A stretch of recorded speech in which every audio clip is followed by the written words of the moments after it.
good evening, Dr. Anne. Hello. How should I blur my background? No, up to you. Entirely up to you. Because otherwise it keeps, It's up to shaking you. like. Entirely up. I'll just natural, yeah. So, first, he will Thank speak, you so is much. it? Firstly, thank you so much for Uh, for joining. I'm honored, and I'm honored. What honor, dear. We are a small group of people. The only thing we are doing is we are consistently doing it. That is the only thing we are doing. Yeah, I see that is the 41st neuromuscular Yeah. session. We're Superb. saying that just to motivate ourselves, that we should not drop. No, no, let it be 4,000th. I'm sure that it will be 4,000, I don't know. superb. Now Uralla, Bhumi Nuralla. Yeah, come on. Huh? 12 into another 25, 30 years. Oh, okay. Ma'am, I want to ask you something. Mm. I was in Nimans today. Uh-huh. And so I met with Dr. Anita Mahadevan and people like that. Madam had agreed to give a talk like this because the amount of people. So I was a bit surprised when she said, so we give at least one sample a month biopsy from our team. But I work in some Okay. 10 different hospitals. It comes from different hospitals. But it'll be my Yes. name, either St. John's Okay. or Baptist or Mm. Parsh or something like that. But she was saying that 2/3 is outside referrals, but of which only 90% is 90% is all formalin for muscle pathology. So that's what people are sending from Kolkata and from Hyderabad and all. They'll put the tissue in formalin and then it will come to my office. It'll be lying down there if I'm not there for a day, and then it'll go to them. I mean, And I brought my patient sample myself. I know.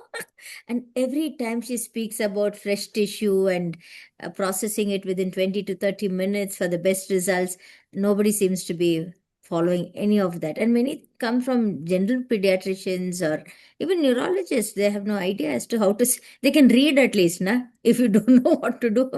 But whatever it is, glutaraldehyde or formalin, it just doesn't matter because it's going to take 1 or 2 days or by the time it comes here. It's just you just cannot process. So formalin at least No, is fixed. So but they routine. shouldn't do the biopsy in the first place. They exactly why are they doing so? Dr. Anita and pathologists should write back to them saying that this is a procedure which is unwarranted. Please do not do it next time and send it to us. So if the pathology So people for over the years had written back to people who sent to them, they would have no, but we stopped it. thought And then the mess. in our Yes. forum, we are doing a lot more biopsies than another private center. Yes. If we No, talk no, if about we other private do, centers. it should be useful. It should be able to reach the lab. But Yeah. when we look at our numbers, so in a year, we are sending 10 to 15 samples.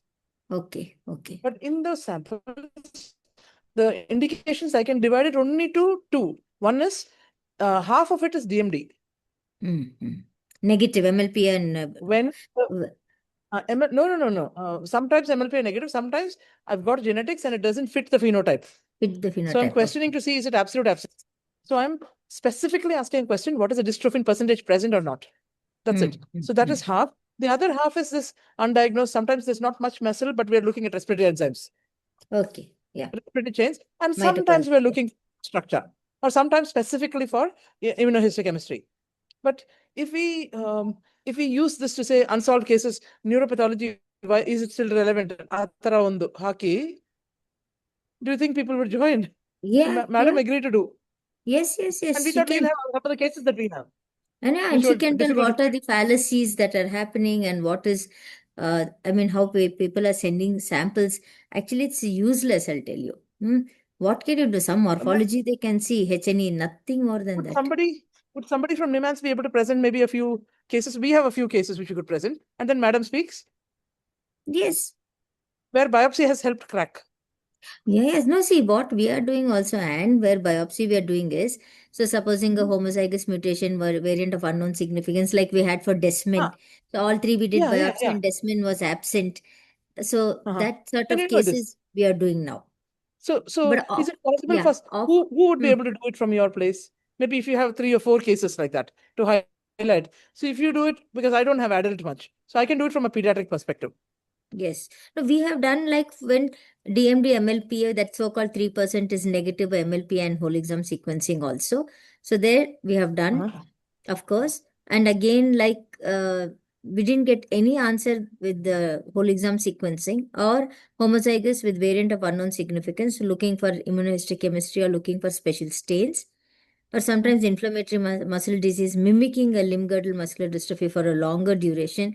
Myositis profile did not give So us any can you take clue. one example of each? Yes, Is yes. it can somebody present? You can ask Sina or Who Saraswati to did do the right that. person? Uh-huh. Sina or Saraswati, both are good. Okay. So I'll Who are in my get team. some from our cases, some Yes, from your side, and Dr. Anita has agreed. Professor Anita has agreed. yes, yes. It will be fantastic. So that will be useful. Yeah. And Off the late, we other are thing is, doing a few more biopsies because remember in World Muscle Society, every other talk was proteomics of muscle. I did ask Dr. yeah, Vakush. yeah. So now Uh, we've uh, started a few more. We are doing biopsies, muscle MRI, uh-huh, and then biopsies, just storing them in uh-huh. the biobank for any future proteomic study Okay, or okay. mRNA study. Yeah. I mean, to characterize any novel mutations when we Novel find, mutations. So, novel mutations, then homozygous variant of unknown significance. So just for any transcriptomes, now we are doing a few more now. We have started at least for proteomics because people are talking so much about muscle proteomics now. So otherwise, but we were okay, just doing very, very few per year. Maybe each unit would have 5 or 6 per year, nothing more than that. sure. So that is, and what about the neuropathology meeting that used to happen twice a month? That is there, yes. Slide But session. there's no way we can join. Is it? Previously, I used to Yeah, come yeah, once in a ask, day. no, ask Dr. Anita. Now it's for the from since COVID time, it's online. Okay, because I asked her, she said to ask you. Oh, why? Because she said I you are am the not. dean. No, She no, said you are the not dean. the dean and all. No, no, no. Come on, it's see, India is still not so like the Western countries where education, I mean, sessions are paid for, or I mean, restricted attendance. I think maybe what I can do is there's a very common link for that Huh, Zoom ID, which for huh, the last few years is the same Zoom ID. I can just share that with you. So I think huh. anybody should be able to join and learn. Okay, because it's good to keep abreast with that. Yeah, see, like RY1 we had, and we Yeah, had yeah. pneumoline rod myopathies or inflammatory myositis in kids and adults. So all that is sort of very nice. So I think you should. You just remind me. I'll send you the this thing. I know your friends are all logging in. So that Dr. Raj Mahendrakar is a pediatric neurologist and neurodisability specialist who was almost 20 years in the UK. And Oh, Dr. Raj, welcome. Thank you for joining. And there hello, is Dr. Raj, our Hi, man. and thank you there's for Dr. joining, Umesh. inviting me. Yes. You should, yeah, Dr. Anne has Umesh. Hello. to this thing. Good evening, So Dr. Nalini Madam. Good Hello, evening, Dr. Anne. Umesh. How are you? I'm fine. Nice, nice to Dr. see you. Umesh has Yeah. I'm done his waiting homework, to no, Dr. also Umesh? learn from you. And I did not get it. What, No, what, what, you? no. You're moderating. Madam is soon to Yeah. talk. And Yeah. we were just going to talk about also another thing. For one other Uh-huh. thing, muscle biopsy, साल में कितने बार करते हैं? How often do you do it At my center, clinically? Uh-huh. usually, initially we used to do, now we don't do it. So We did that's the it thing. only for the Yes. DMD, Yeah. So the because trial. Umesh is neuromuscular and he knows it. He knows enough to not do because you don't have the other things, no? The backup Yeah. nahi hai na, Yeah. respiratory chain and Backup stuff. नहीं. नहीं Hey, कर the सकते. problem is that there are alternative modalities which are available now easily, and for us to send a sample to either Nimans or AIMS, it's a headache to send a sample in the nitrogen, and then sometimes the courier guy might made some mistake, or even giving anesthesia for these kids, neuromuscular kids. So if at all we will not get any diagnosis from genetics or other methods, then only we might think about doing biopsy, because biopsy is just going to So give you we do that information. only. No. Biopsy we do because we have to justify the patients pay for it. I work. So Mahesh works in a charitable trust hospital where patients pay, but it Yeah, is much less. I work in a hospital where patients have to pay a lot to get a biopsy. Lord. So Yeah, even I'll tell you one experience. Huh? We used to do it. Once I did biopsy for a MLP negative DMD. That time the exome sequencing was not easily available. So I did biopsy on Monday. We used to do, I has to arrange my surgeon anesthesia. and we did it on Tuesday, and then we sent the sample to Nimans, and the next day it was Guru Nanak Jayanti. So I forgot that it's a government holiday. So it was holiday. Then Nimans, then how to keep that sample in Bangalore? I have to do all this mashakkat and everything to keep the sample in Bangalore somewhere, because Chemistry in non-fresh, no? Can you do no, immunohistochemistry you have to see in non-fresh sample? immunohistochemistry. No, You you cannot cannot do do in. it without. That's what we used to send the sample within 24 hours in a nitrogen bucket. Liquid nitrogen. So it be 24 hours. So I sent Hmm. one person from here, and then next day it was Guru Nanak Jayanti. So I burned my finger, because then all the expenses are futile. Doing biopsy. My surgeon did once nerve biopsy, and the report was, it was vessel. So to explain the patient again, it's very difficult. So now we have Blood vessel and stopped not doing nerve. biopsy. That's what. So until unless we'll not get the report from the genetics or any other methodology. I am very fortunate that I live in the same city as That's Dr. what. Nalini, which means we still send 10 to 15 samples a year, but we send only for genetic negative and where we are not able to phenotype. Because see, and the cost of biopsy studies in Nimans is hardly 2, 3, 4,000 rupees. But doing it at our places, No. how It much? is because it's not your normal biopsy is different. You're So how asking much it is going to cost? 5,000. no, that's a fresh Doing biopsy. doing HNES. the biopsy procedure is 20,000 rupees. That's what I'm trying to tell you. अरे मेरा आज का biopsy का bill 21,800 है. That's what. So it is very difficult to explain the patient then that my surgeon is not able to do, my sample will not able to reach. Then it's become headache. Hello. Dr. Himashweta, who is the Ma'am, I'll just have a look. Just one second. I'm not with the host. Wait 1 second, ma'am. I'll mute. I'll tell Chetana. Just a minute, ma'am. I am checking. Chetana ಅವರೇ Yeah, ma'am. I'm checking.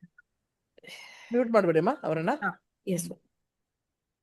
So I spoke to Dr. Anita Mahadevan, Professor Anita Mahadevan. She agreed to speak about some things because we still need biopsy for some cases, for some rare ones.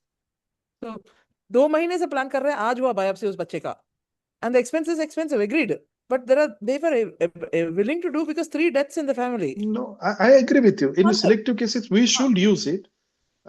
Considering I'm not against it. I'm telling the problems which we face in other cities. Sure. Nimans is like you walk into it and there's so much knowledge coming out of every pore and everywhere. Yeah. And there's as you walk in, there were so many trainees and PhD scholars and postdoc fellows who were just walking around with research that's available anywhere in the world that's happening there. So thank you, ma'am, for sharing your knowledge and your expertise there. And it was fantastic. I met a lady called Miss Shobha. She's amazing. She's worked for 40 years in Nimans, and she very, very joyfully shared her knowledge on how to do the slide. She showed me the HNE slide and all of those things. I mean, I miss neuropath because I was trained in it a little bit.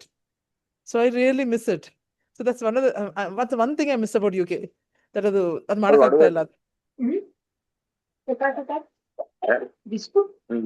madam, we usually wait for a few minutes before we start, and in that time we've got lots of Dr. Radhika. Dr. Radhika is a pediatric neurophysiologist. She's an adult neurologist, but she's a pediatric neurophysiologist. Dr. Radhika, she's done many of our neurophysiological studies.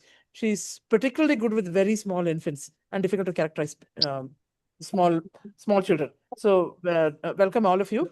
And we're just waiting for a few minutes till it is 8:35. Before I hand over, I have to be over debt of gratitude to Organization for Rare Diseases India, who arrange these meetings on a commercial Zoom platform. And they've always been, so Chetana, who's a coordinator, who works at the ORDI's helpline. She's the one who's hosting this event.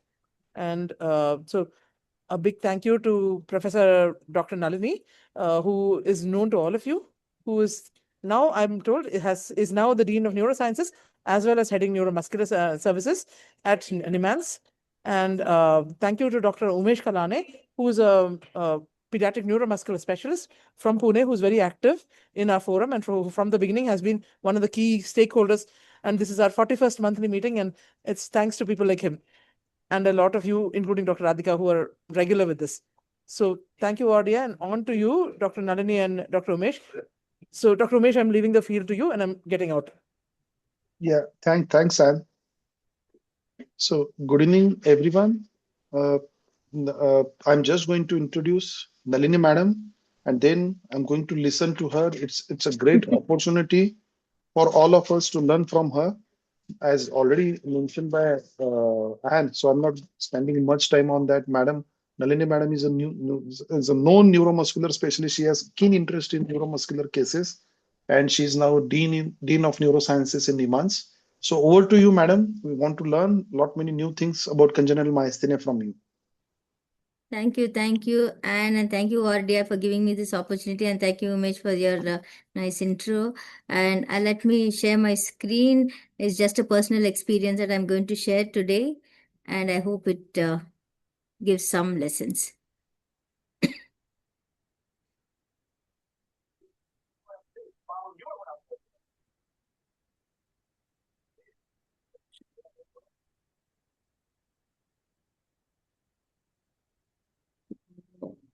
How do I get this out? Oh, what did I do?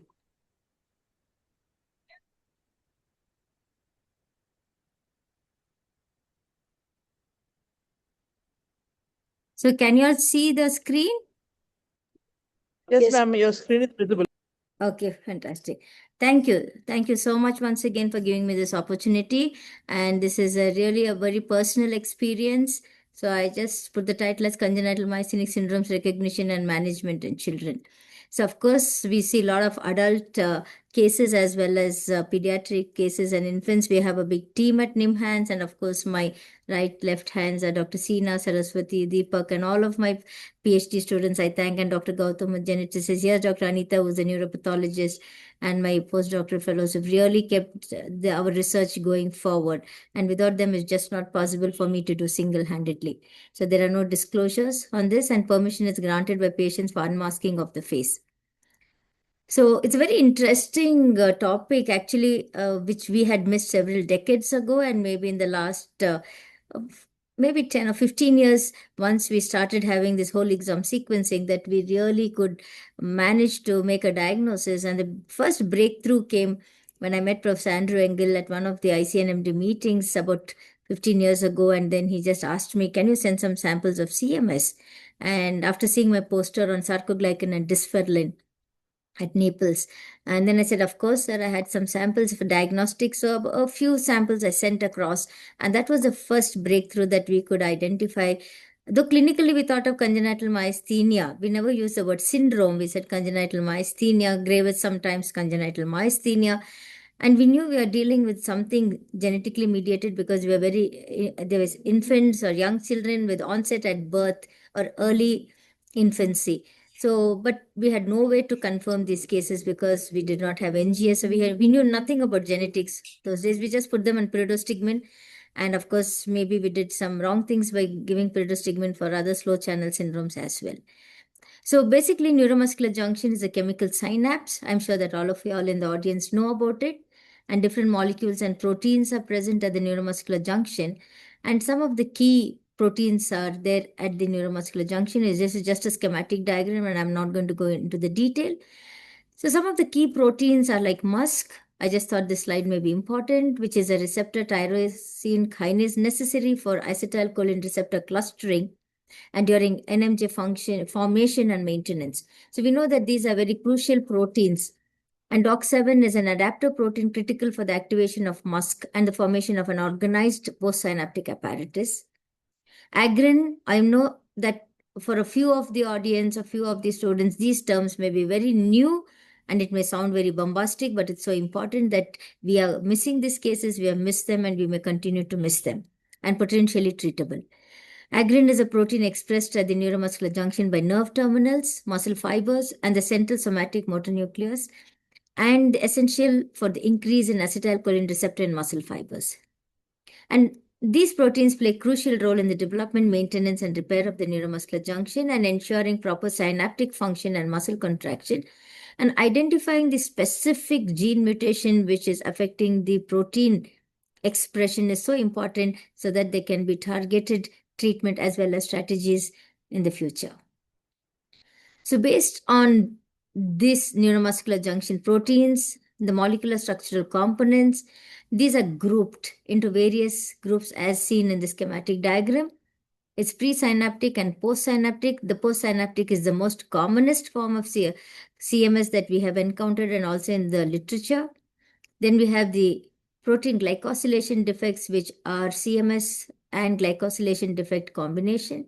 Then you have the development and maintenance. So as I go forward, we can talk about these names, and others are very rare. So here you have some of the common proteins which are expressed due to the gene mutations, and the ones which are highlighted in red color are the very recently, in less than a decade, these have been identified. So these are literally represented as in bright red. In fact, over the years, we have almost identified every single case of this in our cohort, thanks to next generation sequencing, which has revolutionized our thought process, our thinking, diagnostic capabilities, as well as management strategies. As Dr. Umesh was just speaking, we used to do about 2,000 muscle biopsies in a year, and sometimes more. And huge number of patients used to come because there was no genetic diagnosis. Even MLPA was so rarely available, and hardly any few centers were performing them, and it was expensive. So from somewhere from 2,000 muscle biopsies, we've reduced to around 8 to 10 per year. And these muscle biopsies also we do perform only when we have a homozygous mutation or variant of unknown significance. So we want to do some transcriptome studies or muscle mRNA studies or mitochondrial assays. So we do the muscle biopsy, and we have a myobank at NIMHAN. So we'd like to store some muscles for future proteomic studies as well. So the somewhere is 2,000 to 10 per year, and that's the dramatic change which has happened due to genetic diagnosis. So we were lucky enough to have our cohort published in the journal Brain, like clinical and genetic characterization of a large Indian congenital myasthenic syndrome cohort. So this was one of the breakthrough and landmark papers that we could publish. So to introduce congenital myasthenic syndrome, it was the first case of CMS reported in 1977 by Engel. And as I mentioned, our cases were also, the first genetic diagnosis was from his lab at Mayo Clinic. And the first mutation in CMS was reported in a ChRNA gene, which is the commonest mutation identified in several cohorts all over the world. And that was in 1995. And the first molecular genetic defect resulting in the presynaptic CMS was in 2001. So as I said, these are proteins which function as ion channels, enzymes, or structural signaling sensor or transporter proteins.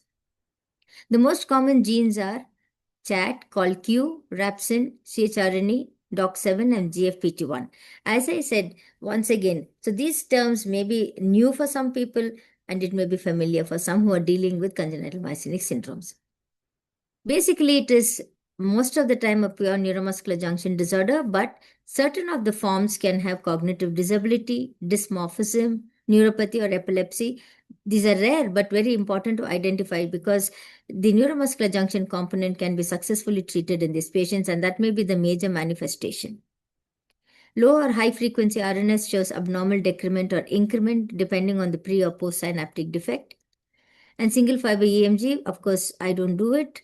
And in NIMHANS, only Dr. Deepak has the expertise now, shows increased jitter or blockings. We should remember that most congenital myasthenic syndromes respond favorably to acetylcholinesterase inhibitors, 3,4-diaminopyridine, which is not available, salbutamol, albuterol, ephedrine, again not available, fluoxetine, atracurium. So this is basically a few months ago that we had more than 175 cases seen over the last 10 years.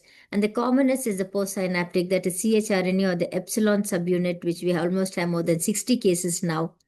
And of course, all of these are quite rare, but we have 1 or 2 cases of these. The glycosylation defect group seems to be the next commonest with GMPPB, DPAC-T1, GFP-T1, and Algin-2. We have only 1 case of Algin suspected. Again, the development and maintenance group of proteins, DOC, MuSK, Agrin, all of these, you can see the numbers that we have projected. So very rare cases are like presynaptic WAMP1, very few cases reported all over the world. SLC25A1, and of course COL13A, MYO9A, and SCN4A, just one case each. So what are the fundamental points to remember? So these are genetically determined disorders. Onset is at birth or shortly after that, or early childhood in most. So important that, like any other neuromuscular junction symptoms, exercise-induced weakness and easy fatigability, a permanent or fluctuating weakness of facial, bulbar, axial, respiratory, or limb muscles. And generally, the baby could be a hypotonic child, just like a floppy infant, and identification may be very, very important. Ptosis with a fixed or fluctuating ocular palsies. So what's important? The fatigue is not as dramatic as we see in myasthenia gravis, either childhood myasthenia gravis or adult myasthenia gravis, but they can have a very slow fatigue which appears after 1 or 2 minutes. And very importantly, they can have seasonal or prolonged periods of fluctuations. And most of them say they're worse during summers and better during winters. Perimenstrual time, they're worse, and other times of the month, they may be better. So fever-induced worsening. So these sort of fluctuations over prolonged periods are well known with the syndromic diagnosis of congenital myasthenia. And usually there's no hypertrophy or atrophy of the muscles or skeletal deformities. And the severity and course is highly variable. It could be minor to progressive disability. We've seen patients who have been on wheelchair even till the age of 28, 30 years, and with severe disability contractures because they were undiagnosed and not treated. They can also have sudden severe exacerbations which occur with respiratory insufficiency precipitated by fever, infections, or excitement. And cardiac and smooth muscles are usually not involved. So the majority are autosomal recessive inheritance. You can have a similar phenotype with different genes and vice versa. Genetic characterization is of utmost importance. Crucial role of genetic counseling. And drugs either can ameliorate or aggravate the symptoms. So we do not treat a patient of congenital myasthenic syndrome if not warranted without a genetic diagnosis. Or at best, we would just start on salbutamol and wait for response. And choice of correct treatment is imperative based on the mutation, because low channel syndromes can worsen the existing condition, and even they can go into respiratory distress, and possibly there could be death also because of pyridostigmine-induced worsening in slow channel syndromes. So what are the major manifestations? You can see neonatal, they can have respiratory insufficiency with sudden apnea and cyanosis, feeding difficulties, poor suck and cry, choking spells, feeding difficulties, eyelid ptosis, facial, bulbar, and generalized weakness. They can also rarely have orthogryposis multiplex congenita, like this patient had a lot of contractures right from the birth, and he is a genetically confirmed case of rapsin mutation. Rapsin seems to be more common in the Western literature, but we just have 2 families with rapsin. So basically, out of 2 families, we have 3 patients. So it's so rare in the Indian population. If there is stridor in infancy, it is important clue to CMS, and rapsin may be the cause. So similar to infancy, later childhood onset, again, it's a differential diagnosis for early onset hypotonia in the infant and neonate. Motor milestones may be delayed or not achieved at all. Abnormal muscle fatigue with difficulty in activities such as running or climbing. And generally, these children seldom learn how to run because of the persistent weakness. And untreated, they can go for persistent myasthenic myopathy and have persistent weakness, and despite treatment, they may not improve. Ptosis is always present in some of the conditions, particularly the CHRNE group, with fixed or fluctuating ocular palsies. They can have spinal deformities because of severe weakness and wasting of the muscles. And tendon reflexes, this is very, very crucial that we have identified, or it's described that it may be preserved, but we really found that the reflexes are brisk to exaggerated. And that was one clue that any patient comes with a limb girdle syndrome, just like a limb girdle muscular dystrophy. And if the person has exaggerated reflexes, we immediately think that this patient could have a CMS. But in where there is an overlap with dystroglycan group of disorders, it can be sluggish or absent in these patients. So all of these features which I've described were present in our NIMHANS cohort: fatigable weakness, fluctuating periods, depending on the type of the mutation and the type of the disorder that they had. And some of them had at birth, infancy, childhood, or adulthood also, but missed out in children, and then they manifested more prominently when they were adults. Important to remember that although they had ophthalmoparesis and ptosis, none of them complained of diplopia. But of course, occasionally, it's so rare to have a CMS patient reporting diplopia because they almost have fixed ophthalmoparesis. And as mentioned, in the dystrophy-like group of disorders, you can have a limb girdle muscular dystrophy pattern with classical features of dystrophy. So diagnosis is based on typical clinical findings, a family history consistent with either autosomal recessive or dominant inheritance, a decremental response to the routine standard low frequency stimulation of 2 to 3 hertz, abnormal jitter and a blocking. Of course, these are painful procedures and long procedures only, and experts, you need to do this. And important that conduction velocities, distal latencies, and late responses are typically normal.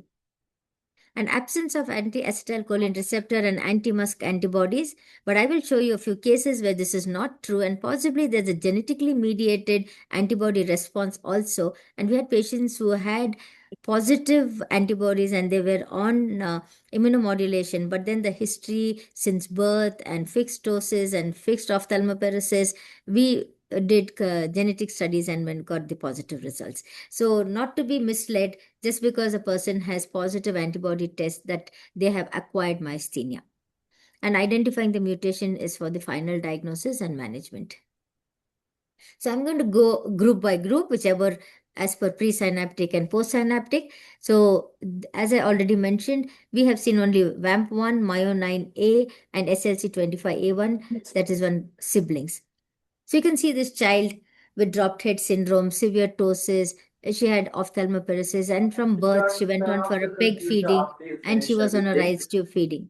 In fact, this is post-treatment, and post-treatment we could remove her rice tube. She was just able to manage to eat, and we got a rare recessive VAMP1 mutation in this patient, and she was 5 years old when she came to us, born to consanguineous parents, and this mutation is hardly few cases reported worldwide, but we were lucky enough to find this mutation, and it was a presynaptic defect, and this child had recurrent pneumonia. So, but what's more important, that the parents went in for genetic counseling, prenatal testing, and the next pregnancy was negative for the mutation, and now the mother has a 3 or 4-year-old baby who is normal. So it's important to identify the genetic variant in these patients, go ahead with genetic counseling, prenatal testing, because most of these are young couples who are keen to have a normal child. And so this really helps that as early as possible, we should try to get a genetic diagnosis on these patients.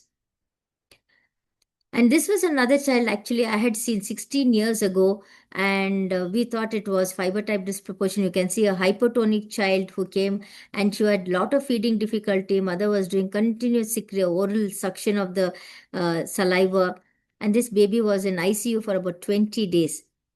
And when she came to us, she was a 2-year-old girl in 2006. So initially, we made a diagnosis of congenital fiber type disproportion, and later on, we came to know that in CMS, you can find these sort of abnormalities in muscle pathology.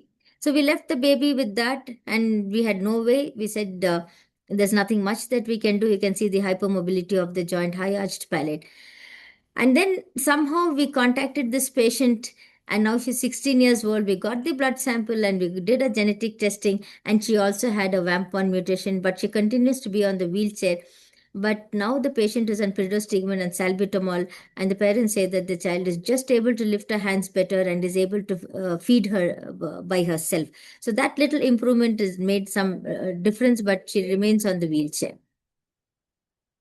So as you can see, these patients had a lot of ocular and bulbar symptoms. We had another VAMP1. In fact, this is a case which was shared by Dr. Vaikunt Raju with me, and because we jointly published these papers. And this is another 9-month-old child. Here you can see the child was just a floppy child and no oculobulbar features, symptoms, or signs. So you may just think like an SMA or congenital muscular dystrophy or any differential diagnosis for a floppy child.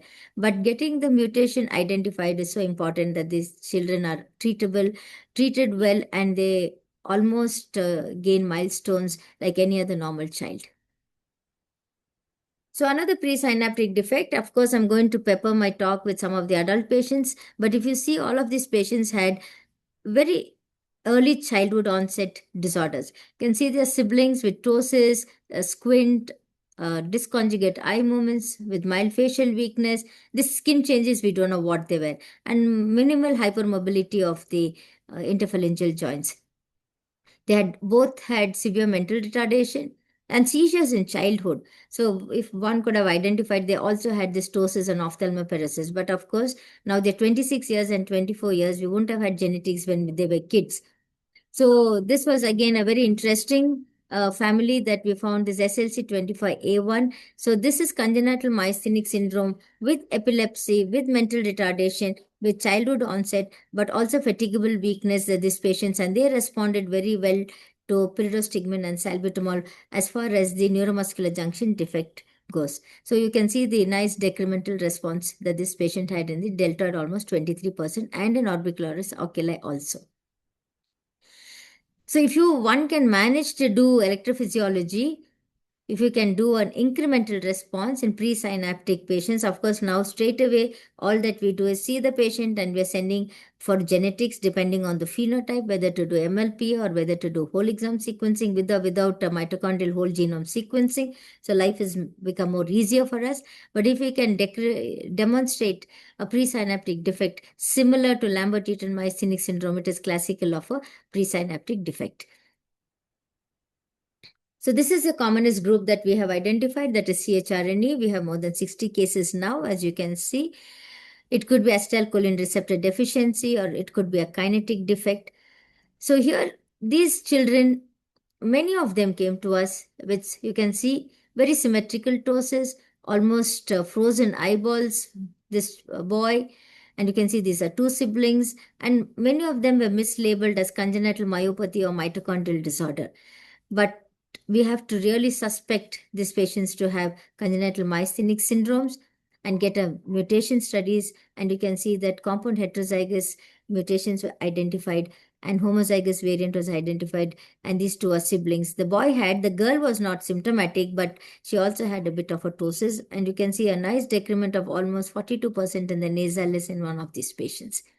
So these patients who were hitherto mislabeled as myopathic disorders or mitochondrial disorders have had actually potentially treatable disorder. And all these kids are doing very, very well now. They're almost beyond 10 years of age. Interesting case, as you can see, this boy also is an 8-year-old boy who came with almost symmetrical ptosis, and he had almost frozen eyeballs, hardly any movement of the eyes, bifacial weakness, some distal weakness, particularly of the extensors. No diplopia at all. And you can see deep tendon reflexes were exaggerated. CK is normal. And all of these patients in CMS group are going to have normal CK, except the group with associated dystroglycan disorder, where it can be in thousands. So that's important for us to remember. And this boy, you can see he's a little chubby cheeks. ELISA for ACHR was positive. 0.4, it was just 0.8 on one occasion and 1.2, and this patient was on steroids and sent to us. And when we took the history, this child almost had ptosis and ophthalmoparesis since birth. So neostigmine test done was positive, and outside this patient was treated as a childhood myasthenia gravis. So I always advise that every child with neuromuscular junction disorder should undergo genetic testing for CMS. We had done this mistake. A few of our patients who looked like congenital myasthenia, we started them on steroids. In fact, one patient underwent thymectomy also because it was a DOC7. Later on, the boy had gone to US and sent us their report after almost 6 or 7 years. So mistakes have happened. We have learned over the journey of diagnosing these cases over the last 2.5 to 3 decades. So we did genetic testing in a few of them, and all of them turned out to be CHRNE, but we were treating them initially like myasthenia gravis, and they were just on maintenance. So this is one classical case of a boy with CHRNE. Actually, he's 4 years old now, and he was born with severe weakness, ptosis, ophthalmoparesis, and he was in Riles tube till the age of 2 years. So there was no diagnosis made on him. So he was just a thin-built child, as you can see, with mouth open. He had jaw muscle weakness. Ptosis was appearing, fatigable. He had quite severe ophthalmoparesis. And this is post-treatment. So all we could do best help him was he got out of his rice tube, he could eat semi-solid food, and he was just able to stand by himself and take steps. So he has not made a very dramatic recovery, but although now he's independent for his day-to-day activities.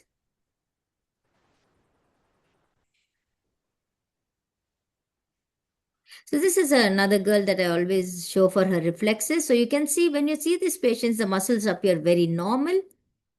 There is no wasting, there is no hypertrophy of the muscles, and the patients have fatigable weakness. The ptosis appears after much longer time, and I said it's not as dramatic as we see in myasthenia gravis. So ptosis takes some time to appear, and then you can see the overaction of the frontalis muscle.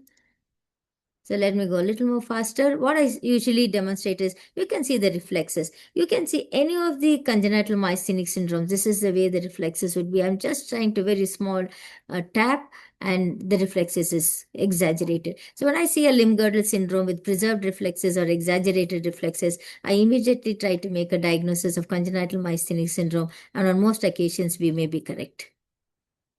So several of these cases of CHRN, you can see almost symmetrical ptosis.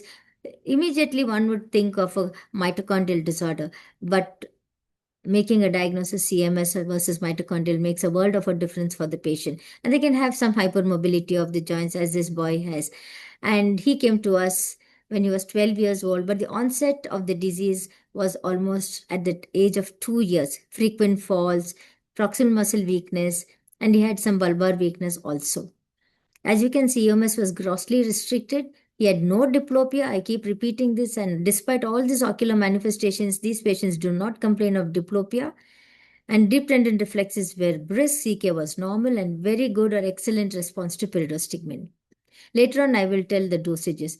So just a few more CHRNA. I'm not going to go into the details of these cases.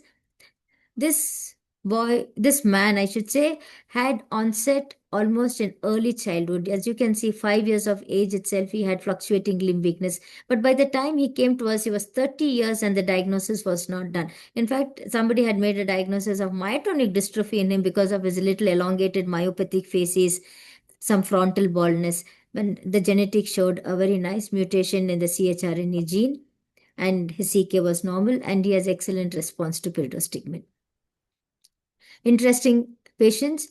This person came to us when he was 56 years old with some bulbar weakness, but from childhood, and he was treated as myasthenia gravis with immunomodulation.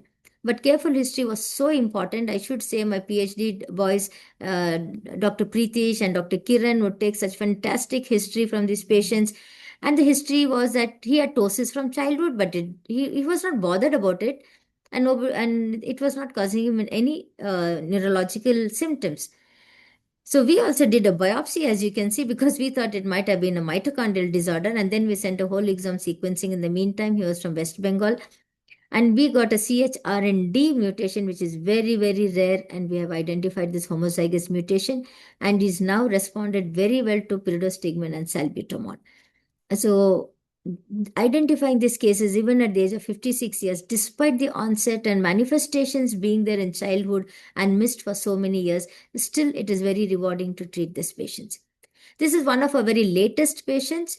He had ptosis from childhood, but he came at 32 years with some stridor of 2 episodes, and he had gross difficulty, and he went in for a tracheostomy, as you can see, and he was almost for a few months on tracheostomy. And when we saw him, he came with the diagnosis of myasthenia gravis. It's unusual that we see myasthenia gravis patients coming with a tracheostomy to us. Either they are good or they are very ill and they are in the ICU. So when we looked at the sister, you can see the sister had symmetrical ptosis and she had some ophthalmoparesis. So I always like to stress to residents that please see old photographs. Don't believe face value. As to patients will say 6 months, 2 years, but it may be 6 years or it may be 20 years. So look at old photographs, look at the childhood photographs, and then you know what you're dealing with. Otherwise, unnecessary immunomodulations for these patients. And even he was on steroids and he was started on Azeron. So as we got a CHRND mutation, we stopped, and now he's coming to us. He's still on the tracheostomy, but his voice has improved and likely the tracheostomy may be closed. Our swallowing specialist, Dr. Sanjay Subbiah, takes care of these patients and gives them good advice for those who are on tracheostomy. So the next group of disorders, interesting, the DOX7, which is one of the development and maintenance gene. Here it's a little different. Here you most of the time have a limb girdle weakness without much of facial or bulbar symptoms. The eye movements are completely normal, but if you observe, sometimes they have mild ptosis. They can have significant bulbar involvement, and they can present with stridor and vocal cord paralysis in neonates and infants. As I said, rhapsine is another one where you can have stridor at infancy and with contractures or orthogryposis. If you look at the tongue may be wasted and it could have 3 long furrows, the triradiate tongue, what we call, and non-specific myopathic features can be there. So this is one of the group of disorders that we have to be very careful and not start them on pyridostigmine. And they commonly get exacerbated. And we had a few patients who had developed respiratory distress after pyridostigmine. And once it was stopped, they recovered. And usually they have very good response to salbutamol, fluoxetine, and ephedrine. So this is one of our very early boys. You can see his muscles are quite normal. There's no wasting. There is no hypertrophy of the muscles.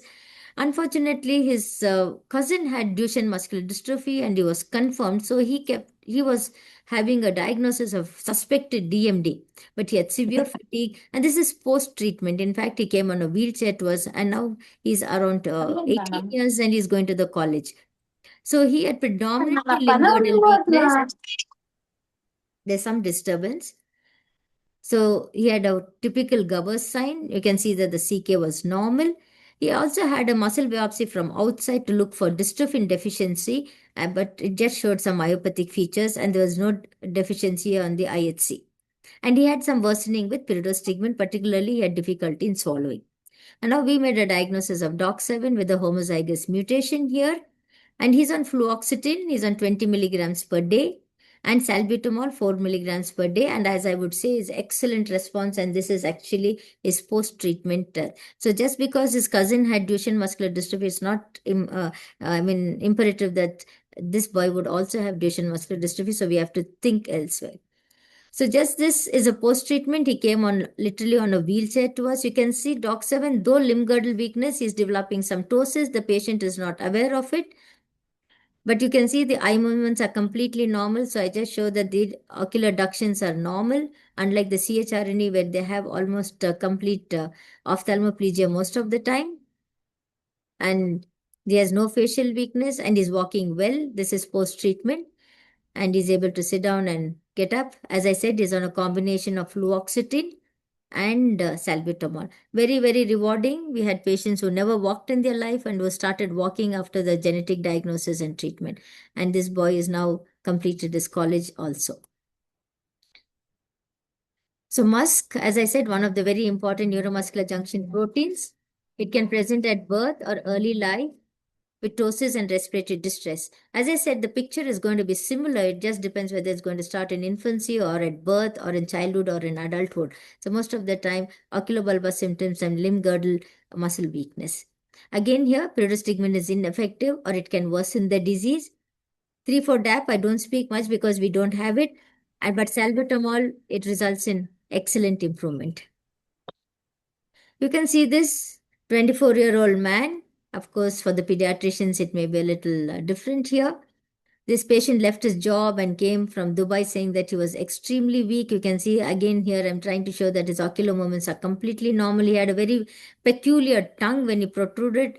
I had another patient, but that patient did not have MuSK. And here again, I would say that look at the muscles. They're quite normal. No atrophy, no hypertrophy. And both of these patients had MuSK myasthenia. And this is interesting, as you can see. MuSK antibody was positive in this patient, and he was referred as a MuSK antibody myasthenia gravis patient. And I sent this blood sample to Angela Vincent's lab, and there also it was positive. So beware that patients with genetically mediated congenital myasthenic syndrome can have antibody positive. It's left to us to really take the case forward, make a distinction between acquired and genetic diagnosis, because the treatment is going to make a world of a difference. And in fact, this man had a spectacular improvement, I would say. Within one dose of salbutamol, he started walking and he started climbing the stairs in the hospital, and he left his job from Dubai and then he went and joined back his work there. So that was how rewarding it was. And he's on 12 milligrams of salbutamol per day. And this boy also who had very good improvement, but he takes a small dose of pyridostigmine, but sometimes if he increases it, he gets worse. So he just takes about half a tablet twice a day, which helps him along with salbutamol. So another rare, agrin, as you can see, this patient, we took about 9 years to make a diagnosis. We knew she had a neuromuscular junction defect. Facial muscles are normal. She had a limb girdle weakness. The onset was much at the age of 17 years. But when she came to us post-pregnancy, worsening. And this boy is around 14 years. You can see the severe fatigue is from Bangladesh. You can see the ptosis, mild ophthalmoparesis, but severe fatigue he had. And both of them had mutations in the agrin gene. What's important? We gave her pyridostigmine. She initially improved. And then we said, you continue with pyridostigmine because she improved. But she came back. You can see she used to say, two of our patients with agrin told that with pyridostigmine, the tongue gets swollen. And you can see the multiple bites that she had because of this. So again, as I said, now we are very, very cautious. We will not start pyridostigmine for any patient suspected to have CMS until we have a genetic diagnosis in hand. Till then, we put them on salbutamol and slowly keep increasing it. So we learned lessons from these patients that though we say that the moment we say neuromuscular junction disorder, it is a knee-jerk phenomenon for us to start on pyridostigmine, but we should be very, very careful. And they have partial improvement with salbutamol. Ephedrine is not available, so that possibly would have helped us more. I will not show this video. So let's go to the next group. So this is a very important group, that is the CMS LGMD dystroglycan group of disorders that we have. So this is the group of disorders. So here again, the GMPPB group, we have seen more of adults, and we also have seen two siblings with GMPPB in childhood. So it can look like a severe congenital muscular dystrophy with or without brain and abnormalities. They can have just a pure limb girdle muscular dystrophy phenotype. They can have episodes of rhabdomyolysis. So it's much different from the classical CMS where you see CHRNE or we see the DOC7 group, and they have the limb girdle weakness. They can have elevated CK. As I said, among the CMS group, this is the group where you see elevated CK more than 1,000 or as high as 6,000 we have seen. So we almost have 14 or 16 cases of this GMPPB mutation and a big family with the founder mutation. And as I said, majority of these respond to pyridostigmine and salbutamol.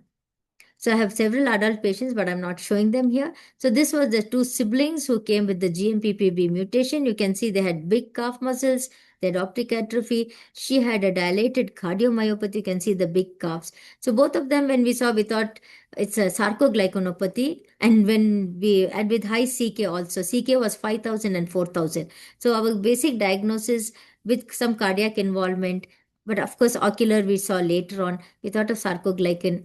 And then we did the mutation studies, but we got a GMPPB mutation. And this girl had exertion-induced breathlessness, mild mental subnormality that both of them had. And in fact, it's unfortunate that the girl expired due to cardiac failure. And currently, this boy is wheelchair-bound, and he comes to see us frequently. So they both had a homozygous pathogenic variant in the GMPPB gene. So you can have a CMS overlap with the dystroglycan group of disorders.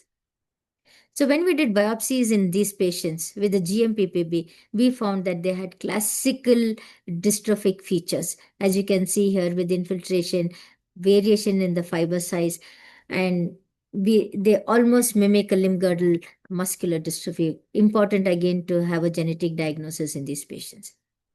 Now, decrement is something that we do in all of these patients, and you can see we are using the major muscles, the bigger groups. Apart from trapezius, we do for tibialis anterior also, and look at the beautiful decrement that you can get. Now, auricularis, sacula, and nasalis does not show, so go in for trapezius, and of course that's a common muscle that all of us undertake for decrement response, but tibialis anterior you can do, and also quadriceps. So this is how we do for quadriceps. And the femoral nerve is stimulated. This I'm just going to go through fast, and you can see a nice decrement. So if you do not have ocular muscles or distal muscle weakness, you have to do proximal muscles. Then you can go and select these muscles. So this is for tibialis anterior that we do a nice decrement, almost 38%. And these are stable muscles. It's easier and better tolerated in children and in adults. Anconius is another muscle, very stable muscle. If you do not get a decremental response in trapezius or in deltoid or in quadriceps or tibialis, you go ahead and do anconius. So you can see when the ADM did not show decrement, anconius can show a beautiful decrement. It's a triangular muscle, very stable muscles, easy to do also. So this group of disorders, the DPAC-T1 and GFP-T1, these are the groups which can be associated with mental retardation, can be associated with seizures also. So non-neuromuscular junction manifestations in these patients. So again, these patients can have onset from infancy to adulthood, usually very slowly progressive limb girdle muscle weakness, generally no ptosis or ophthalmoparesis, mild degree of cognitive impairment and seizures. But some of them can have learning difficulties, which can be as bad to cause autistic spectrum disorder as well. CK levels may be slightly elevated, and they also benefit from esterase inhibitors. This interesting girl, as you can see, actually she was under the care of the child psychiatrist for mental retardation, and she also had seizures. And when she had seizures, this patient was referred to neurology. But what was more fascinating was that she was so weak. She had severe facial weakness, and she could hardly walk 3 or 4 feet, and she would just slump and buckle down. Interestingly, she also had an enlarged thymus, but thymectomy is not indicated. We should not do thymectomy in these patients. And she had a DPAC-T1 mutation, as you can see, heterozygous and likely pathogenic. So if I have the time, let me show you this video. No, these are two brother and sister who had DPAC-T1 mutation. And you can see this is following treatment. They were both very weak, and you can see this boy is almost completely recovered, and he just can rise from the floor without even a support. And there was no facial weakness, ocular movements were full range. As I said, this group of patients do not have ocular manifestations. Sorry. So this girl, as I said, she was under the psychiatric care for mental retardation, and see the muscles are quite good in her. She had quite prominent fatigue. She is the one who had a big thymus, and we were planning for a thymectomy before the genetic came. And luckily, once we had the genetic report, we did not subject her for thymectomy. And she had as you can see, I just try to demonstrate that even with this group of disorder, the reflexes were quite exaggerated in her. And classically, when she walked, so keep looking at this reflexes, and when she walked, you see she had a Gowers sign, and she had a nice waddling gait as well. So she had DPAC-T1 mutation. So MR, epilepsy, and limb girdle myasthenic syndrome. This is the other group, GFPT1. As I said, many names to remember. I took a long time to understand and really remember these names, and now of course I've by-hearted them and I can tell them more easily. So GFPT1, the boy and the girl, different. So she came at 14 years with onset at 8 years of age with limb girdle muscle weak. You can see she has some ptosis, but that she was not aware of the ptosis. She had some hypermobility of the interphalangeal joints. And she had a very good response to pyridoxigmin, and she had a pathogenic variant in the GFPT1 gene. This boy had a picture like a dysferrinopathy. He came to us when he was 28 years old, but the onset was at 13 years of age with limb girdle weakness and profound fatigability. He would hardly just walk 2 or 3 feet, and he had to sit down. Now, both of these patients have a very good response to pyridoxigmin, and they're all doing very excellently well. So, rhapsin. So, this is one group where you can have congenital joint contractures and dysmorphic features, respiratory insufficiency, and ophthalmoparesis. I've already shown this boy. You can see this is the sister. Currently, she's doing a 4th year medical MBBS. She just recently came and met me with regard to her marriage. So this boy has a very severe form with contracture, severe mental retardation. As you can see, the bifacial weakness, ptosis, and ophthalmoparesis. And he had a mutation in rhapsin. You can see the CK is normal, and he has not shown any improvement with salbutamol and pyridoxigmin.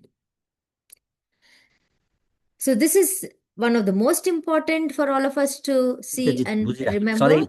तैँले भनेको हुन्छ भने हुँदैन त्यो कुरा बुझिरा So this is जान्छ त नि मेरो छोड न त this is one of the slow channel syndromes, which is called Q deficiency. Usually the onset is in infancy with respiratory insufficiency, motor developmental delay, diurnal fluctuation can be there. This is important to remember, that these patients can have slow pupillary reflexes, and very important clue towards a slow channel syndrome. They can have skeletal abnormalities like severe scoliosis, muscle atrophy similar to DOC7. But electrophysiology, what we see is a double CMAP in a routine nerve conduction study. Again, there is no response, or it can be a deterioration with pyridostigmine. They respond very well to salbutamol, ephedrine, and 3,4-diaminopyridine. I won't show this video. So this girl was seen about 15 years ago when she was a 1-year-old child, and now she's 14 years old. At that time, she had recurrent apneic spells, ptosis, respiratory distress from birth. And she remained on the ventilator for 13 long years. She was on pyridostigmine. Possibly that was the mistake that we did. We thought of cholinacetyltransferase deficiency in her. There's a doubtful double CMAP. We should have given importance to that. And now you can see she came to the hospital. A diagnosis of called Q was made. And the first thing that we told the parents was, how did she come? So this is the younger sibling was brought by the mother with repeated apneic spells. And once we saw this baby, of course, the video does not demonstrate a apneic spell in this child. And then we did the genetics for this kid, and this baby had a called Q mutation. Unfortunately, this baby had a prolonged apneic spell and succumbed to the illness. Then we stopped the pyridostigmine, and within 2 weeks, she came out of the ventilator. So that was the most important thing that we could do for this girl. And you can see that 2 months later, she has come to our outpatient. She continues to be on the tracheostomy because she has developed tracheomalacia. It's difficult to close the tracheostomy, but she's now going to school. She finished a 10th standard, and now she's in college. So rewarding to identify these cases correctly. So mismanagement, misdiagnosis, mislabeling has happened. I'm sure that we will continue to do it, but we should, in all consciousness, identify these patients and give them the best treatment that is available with us at the moment. So she is on salbutamol and with significant improvement. So this is one of the conditions that we need to keep in mind, not to start on pyridostigmine and do our best. So here in this patient, you can have conductions. You can see a beautiful second CMAP. So this is what this patient had initially, and this is the second bump that we missed out as clinicians, and we did not give importance about 15, 16 years ago. But now we are more wiser, and we have seen, and you can see the nice decrement that can be seen from the ADM. So this sort of, even the second CMAP, you can see the decrement, and the first is always bigger and the second is smaller. So this double CMAP you should identify with the routine nerve conductions. So few points to just remember between inherited and acquired neuromuscular junction disorders. So the onset is generally at birth or in early childhood, and acquired could be in childhood, but most of the time in adults. Family history may be positive, is absent here. Duration could be months to years to decades by the time they come and reach us, but now it may be the awareness is much more and they may come earlier to us. And in acquired, it's generally days to weeks. Symmetrical ptosis, asymmetrical. Ophthalmoparesis, usually they can have frozen eyeballs in most of the conditions of CHRNE, and here ophthalmoparesis may be less prominent. Diplopia almost absent, almost always present. Fatigue is slow to manifest. As I said, it may take few minutes, and with seasonal fluctuations, it can happen. Here, it is very easily manifested. Diurnal fluctuation is less prominent. Seasonal is more common. And here, it is more prominent in the acquired. So, apneic spells, as I said, it can happen in col-Q predominantly and rare in acquired. Hypertrophy, atrophy, less in inherited except in the dystroglycan group. But here, unless it is disuse, you do not find hypertrophy or atrophy. Tendon reflexes, to remember, is normal to exaggerated. I know that in acquired also it's normal, but here we literally found exaggerated reflexes. And rest of the findings, as you can see, thymus is uncommon. Here it's more common. Adverse response to pyridostigmine is more in the inherited and not at all in the acquired. Salbutamol and fluoxetine response in inherited and no response in acquired. And as I said, decremental response, you can have a double CMAP in the inherited slow channel syndromes and not in the acquired one. And genetic test is positive here and of course negative here. Now the therapy, it varies with the mutation. So once you make a diagnosis of clinically of congenital myasthenic syndrome, look for features of a limb girdle myasthenia or oculobulbar weakness. If you think that the features are of a slow channel syndrome like DOX7, COLQ, and avoid pyridostigmine. If you think that it is not slow channel syndrome, you can start pyridostigmine. But again, the warning is that we should wait for the genetic diagnosis on these patients. And nowadays, the turnaround time is anywhere between 6 to 8 weeks or as early as 4 weeks. I think we can wait, start the patients on salbutamol when you have a diagnosis suspicion and keep increasing it slowly. So these are the conditions where you can start pyridostigmine and avoid pyridostigmine in DOX7, COLQ, and all slow channel syndromes. In the report, they will write whether it's a slow channel syndrome. So start on salbutamol and on fluoxetine and wait for the genetic report. So this is again just a comprehensive thing, the action and the drug that you can get.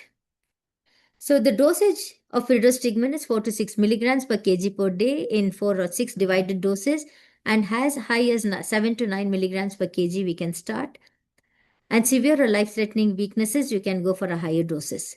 In adults, the dose is up to 480 milligrams per day, just like in myasthenia gravis we can give. So salbutamol, start with 1 milligram per day.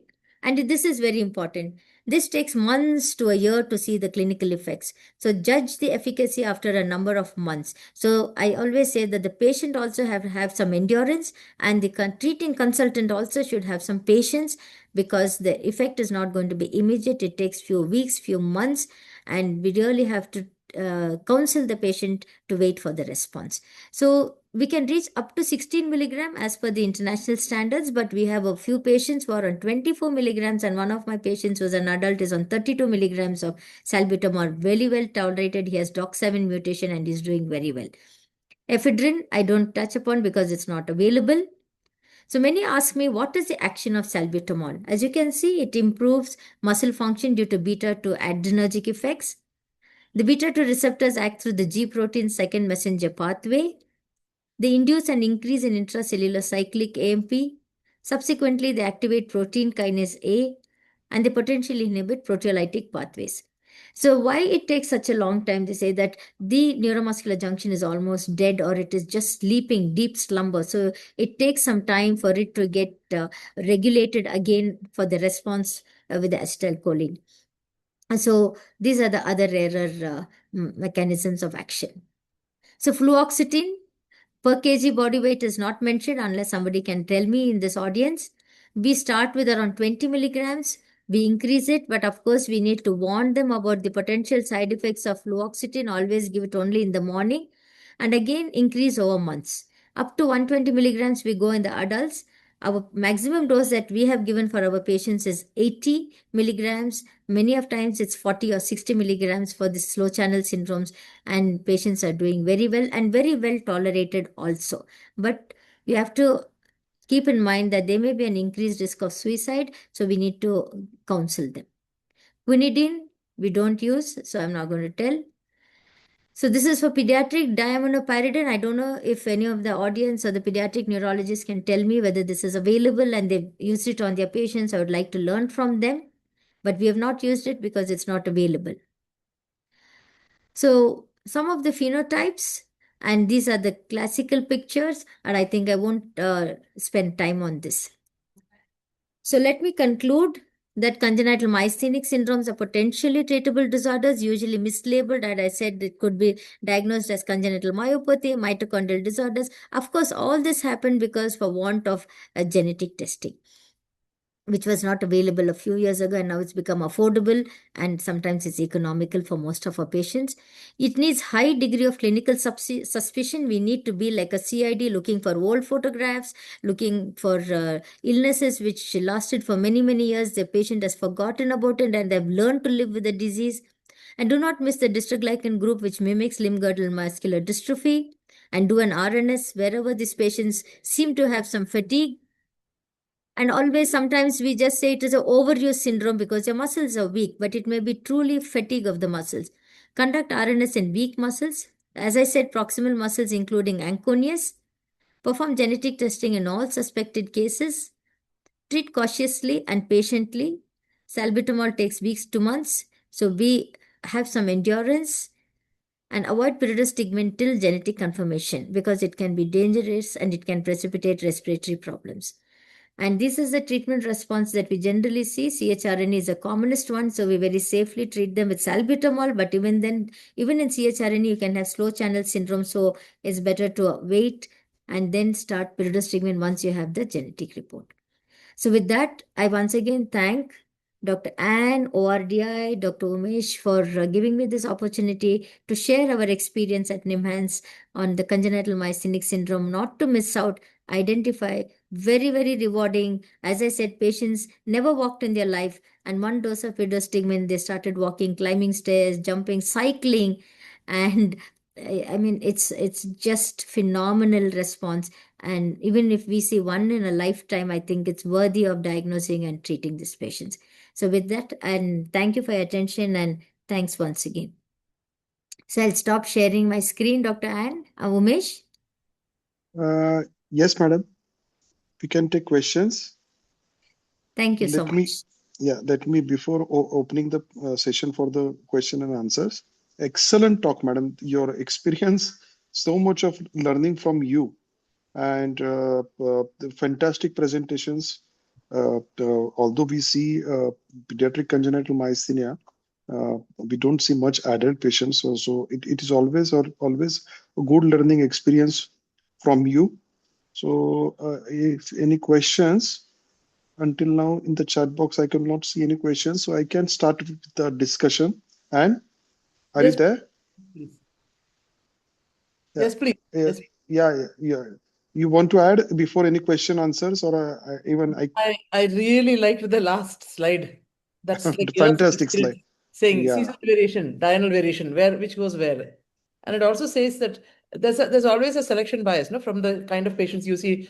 There's always a bias from which patients we get. So that's a nice, very nice summary. And also that the presynaptic, postsynaptic that was there, that is every 4 or 5 years it changes, no? The amount of understanding that we have and the GFPT and all of those things. So thank you so much for sharing. And I see that a lot of it is work we're done with you have done, and you put India on the map with that. And Dr. Hans Lochmiller is always there. So Dr. Rachel is a pediatric neurologist, and she's so this is actually, that's a good question. This is a question about the slow channel CHRNA, because we've had children who are both slow channel and fast channel for CHRNA. Dr. Umesh. Yeah, see, and thank you, Rachel. It's actually based on the mutation and the report that they give us that it is a slow channel syndrome. And we had like CHRND, CHRNA, which turned out to be slow channels. So there we are avoiding the pyridostigmine and we're just giving salbutamol and fluoxetine, and they're doing quite well. We had somebody who was reported as slow channel, but we then did, Dr. Radhika is the one who did the needling, and she told us that it was fast channel. So we did it accordingly. I don't know, or maybe Radhika can tell us how she did that, because we really don't put a needle into the muscle nowadays. We've stopped 10 years now since we do EMG for our patients. We just do ultrasound. So we don't do EMG. It's so painful and not tolerated by any human being, I think. So we just do ultrasound. No, so I do send. So they all go to her once. Okay. Right? Not all of them, but the ones where I have difficulty in phenotyping, they go to her. So as I said, with infants, she's very good with the single fiber and with a nuanced one. But she's the only one instead of all of us doing EMG. So True. Dr. Umesh has a particular passion for doing it. I am very clear. I'm not very good at it, so I don't touch it, instead of me simply botching it up. So some things like you're estimating motor unit number, that she would do specifically. But other than that, for neuromuscular junction, I'll just ask her, can you tell me functionally, is it slow or fast? She's able to tell when I have, it's only been 2 or 3 cases like that. Hmm. been able to tell me that. And we've changed therapy based on what she's told me, functionally what is there. So I don't Fantastic. know, Dr. Umesh, what is your experience? Yeah, even we struggle because the genetic report will always mention if it is CHRNE, they will mention either it is a receptor or slow channel, but no genetic lab, I think, will be able to give us based on the mutation, whether it is slow channel, it has to be by dynamic. Even I don't know. We always struggle with that. And this is always a question, how to find out from the same mutation, whether it is receptor or it is a slow channel or if it is a fast channel. So even it is learning for me. I need to talk with Dr. Radhika and learn Radhika from her. madam. Yes, yes. No, in Even I pediatrics, we would do that. hardly see so many patients for such kind of Yeah. thing. So always, that's why the last message was very clear from you, madam, that even if it is CHRNE, start with salbutamol, observe. Yes. If once you are sure that you are going to follow up with the child, then you can try. So the True. most important Small thing is doses. Yes. asking them to come back to you.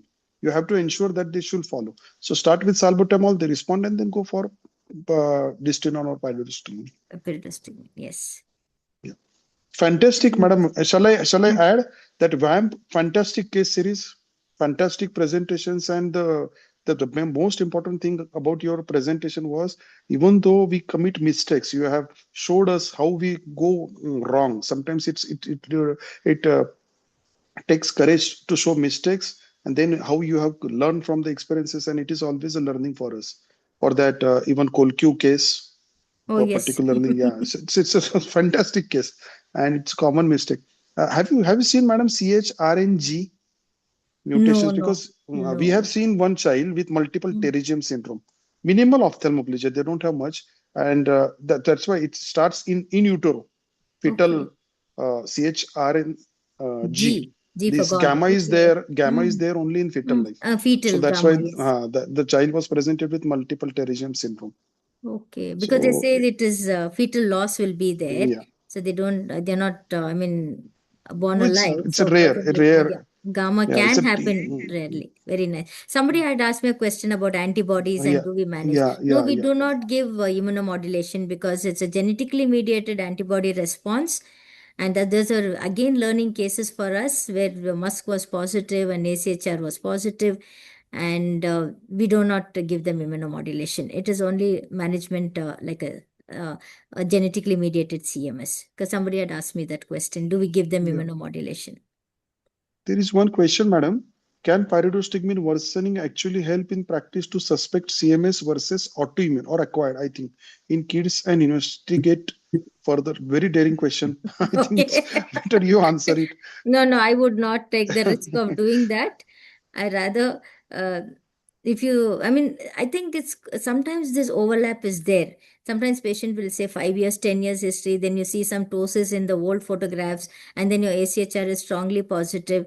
So I think I would, instead of giving pyridostigmine, I may give them some immunomodulation and look for some response, but I would not dare give them Yeah. after learning. If you see that child with COLQ, I have another patient, 2, 3 like that, adults who were on pyridostigmine and on tracheostomy for 1 year, and then we got a COLQ mutation. All we did was stop pyridostigmine, and the patient is off the ventilator in no time, just in few days. So it's such a dangerous drug.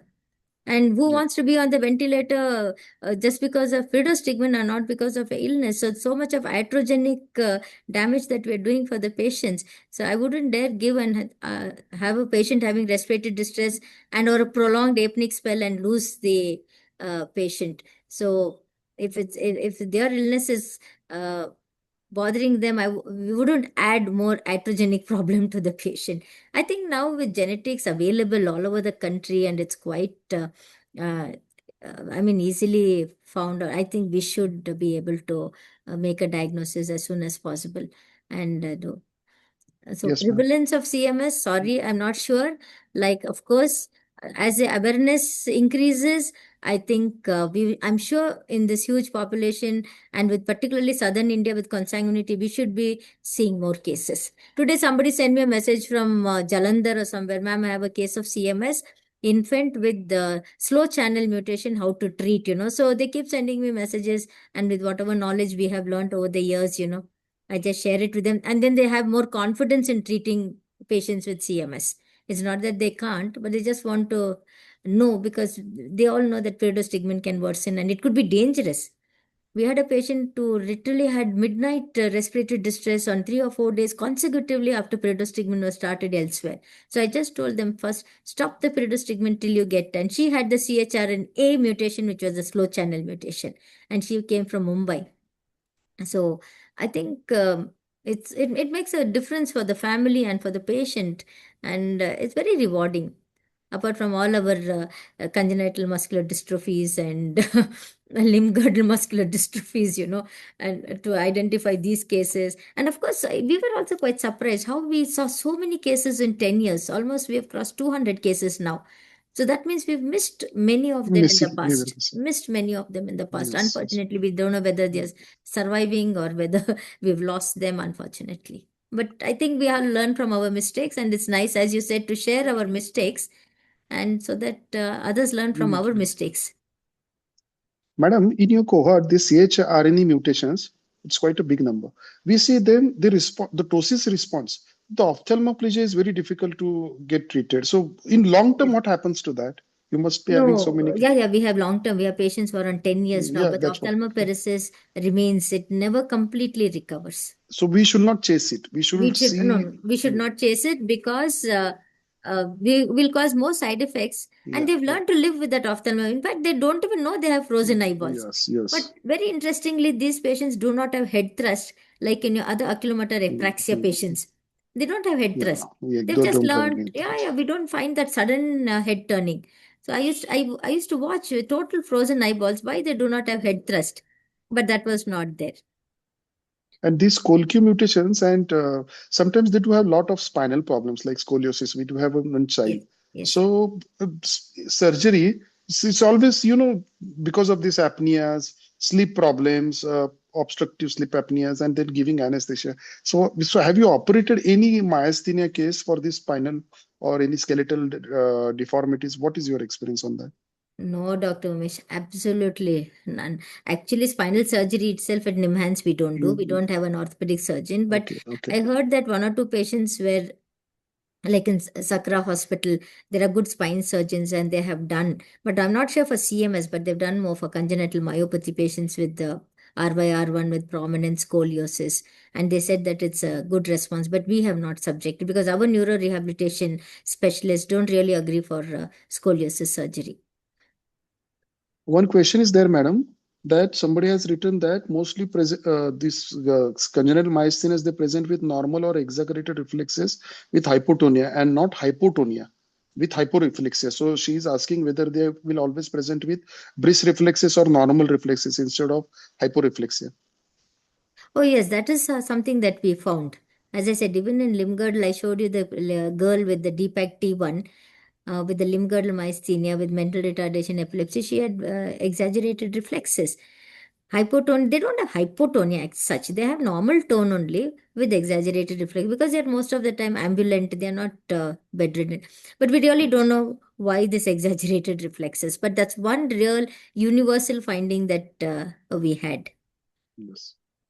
I think there is one last question. What she has written, fluoxetine is being given to an infant and he's doing well for slow channel CMS after genetic. Should I give salbutamol? So she has written fluoxetine is already doing work. So salbutamol to be added or not?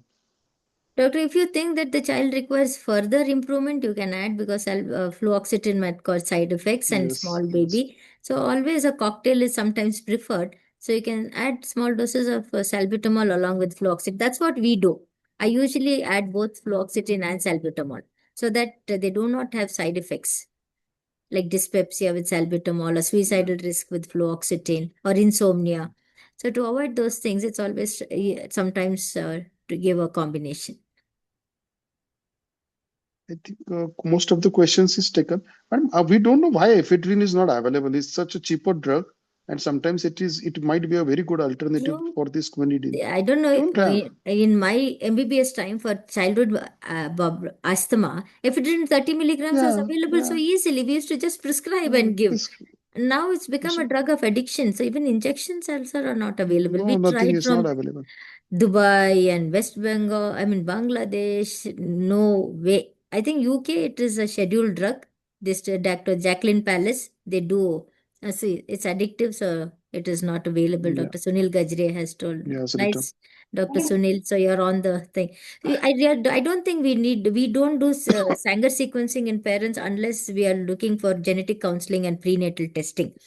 If you have a definite pathogenic variant, we are not going to have additional features doing Sanger unless we want to publish some papers to say that segregation was done in the parents. And that may be some homozygous with variant of unknown significance, or it is an autosomal dominant disorder when you want to do segregation in the parents.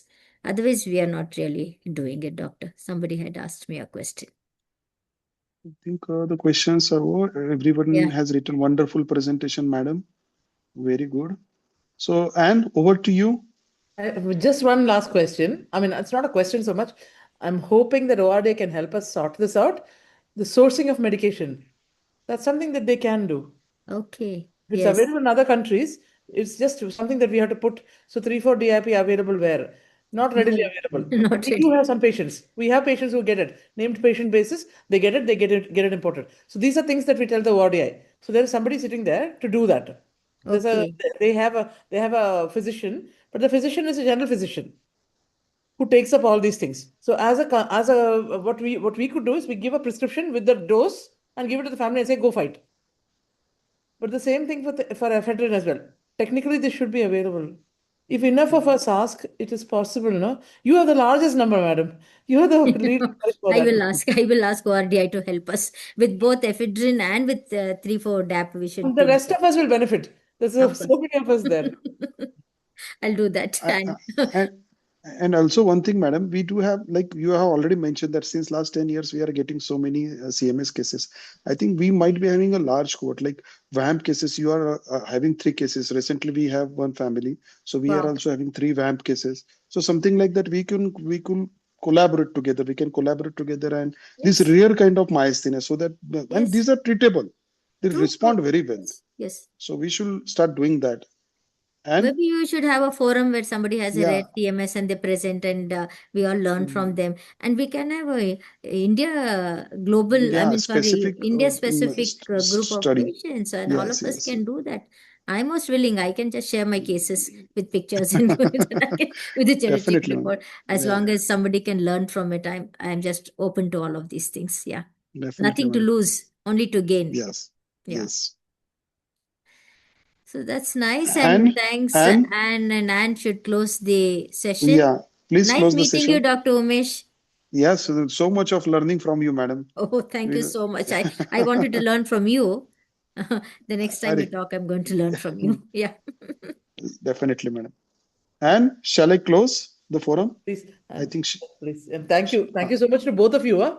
Oh, I should say thanks for giving me this thanks. opportunity to speak And and share yeah, our experience. we are thankful to you. Are you conducting so rigorously this activity every month, and so much of learning for neuromuscular things from all of these special people who are working in this specialty. So thanks, Anne. Anne's passion. Yeah. All of For us, all of us. it's an interest, but Anne's passion it is. Yeah. Thank you, everybody. Thanks. Thank you. Thanks, everybody, Thank you. and good night. Good night. Good Yeah, night, madam. bye. So Good we'll night, leave Anne. the. Thank you. Thank you, Yeah. Umesh. Bye. Bye.